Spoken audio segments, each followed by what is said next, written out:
Sometimes when a situation's unfolding, I turn my attention to it even slightly. It seems that my attention to it seems to just kill the situation and it turns out completely different. But I don't feel that my attention to it is introducing resistance. So I was just wondering what was Well, it happening depends on where it there. is. Every subject is really two subjects. It's leaning toward who you really are or away from who you really are. And so if it's something that when you observed it, because it's not really happening in your world per se, because you've got a strong point of attraction, it's just something and you're out there and you're observant and you're observant, and so you get a whiff of it. And then as you turn your positive attention, you clean it up in the moment because you're already leaning that way. Well, that's an effective way of doing it. In the early days, we called that pivoting. In other words, just thinking about what you do want rather than about what you don't want. But should you get hold of something that has some more heavy-duty core resistant issues in it, when you attempt to do that, you won't be able to do that. So where does that leave you? Well, we want you to say is just leave it. Just leave it. In other words, what we're really emphasizing in these days, especially with you here and the vibration that we feel, the best way to keep your vibration in the least resistant, highest resonant, in vibrational accord with who you really are, is to just leave the stuff that isn't working out and focus on the stuff that is working. And because in time, if that is your determination, the stuff that isn't working has to start working or go completely away. It's dealing with issues that hold you outside the vortex. Cool. What would you say your tendency is personality-wise now? Not before, but now. Do you think you're more likely to take the bull by the horns and wrestle it to the ground and solve the problem? Or are you more willing to just let it go and focus upon something that is already working? What feels... A bit of both, because if there's a subject that's not pleasing, I will do the processes and I will make... That's really become a prominent thing for me. It's not about the money necessarily or the people. I will work and work and work to feel good. And now, no matter what is, I feel good about it and I am seeing the manifestation of results.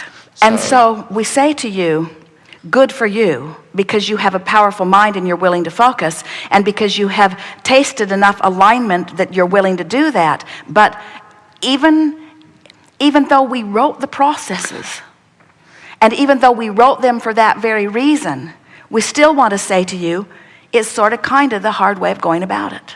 There's an easier way. There's an easier way. And the easier way is find your way into the vortex somehow and then approach it. And it has to move. Here's the distinction that we're making. So let's say you're outside the vortex, some issues happened, and you feel the discord of it, and you're determined to get it into a better feeling place. So you do a process and you move it a little, and you do a process and you move it a little, and you do a process and you move it a little, and you do a process and you move it a little more, and you do a process and you move it a little more, and you do a process and you move it a little more, and you do a process and you move it a little more, and you do a process and you move it a little more, and you do a process and you move it a little more, and now you're in the vicinity of hope. The vortex takes you in. You say, good job. I did good job. And you did. Now consider this. So there's this issue that's bothering you, and you do your best to ignore it because it bothers you. Children have this one down really good. It's bothering you, so you do your best to ignore it. But you don't ignore it by just ignoring it, because that's not possible. You can't just make your brain seize up and cease to focus. You ignore it by finding something that you would prefer to think about, not on that subject, because that subject you can only move a little bit. But there are other subjects that you can easily move into the vortex about. Esther has 5 or 6 of them that get her in surefire every single time. The treehouse is one, just thinking about being there, and several others. So as you find something that takes you into the vortex, now you've moved into the vortex, and now as you are recognizing that you're in the vortex, you feel better. Now just milk it. Just acknowledge that this was your intention and do whatever you can to stay there. Now you're in the vortex.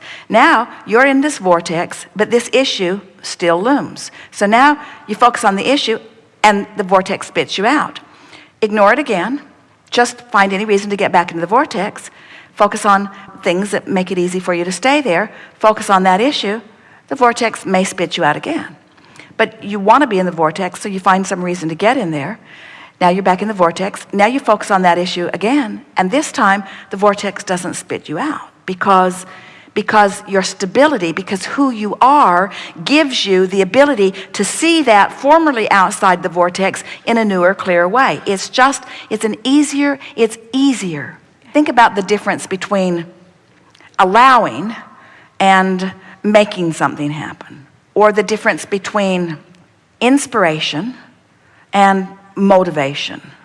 So our new mantra is get in the vortex and then anything else you have time for.